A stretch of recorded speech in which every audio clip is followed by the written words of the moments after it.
A democracy is a political system in which the people periodically, by majority vote at the polls, select their rulers. The rulers then have absolute power to make whatever laws they please by majority vote among themselves.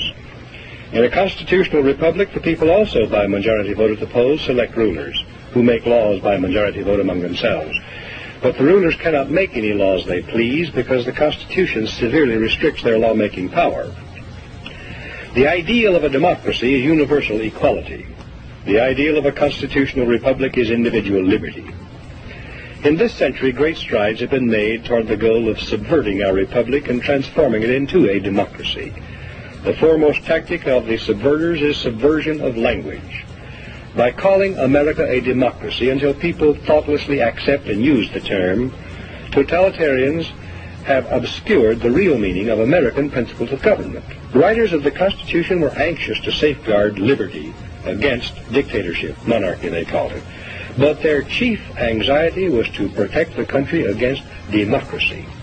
Edmund Randolph, delegate to the Constitutional Convention from Virginia, said the general object of the convention was to provide a cure for the follies and fury of democracy. Elbridge Gerry and Roger Sherman, delegates from Massachusetts and Connecticut, urged the Constitutional Convention to create a system to eliminate the evils that flow from the excess of democracy. Alexander Hamilton, delegate from New York, said, "We are now forming a Republican government. Real liberty is not found in democracy. If we incline too much to democracy, we shall soon shoot into a monarchy." John Adams, one of the giants of the American Revolutionary period, said, "Democracy will envy all, contend with all, endeavor to pull down all. And when by chance it happens to get the upper hand for a short time, democracy will be revengeful, bloody, and cruel." America was founded not as a democracy, but as a constitutional republic. We pledge allegiance to the republic, for which our flag stands, not to a democracy. The Constitution requires a republican form of government for all states, but does not mention democracy, and neither does the Declaration of Independence or the Bill of Rights.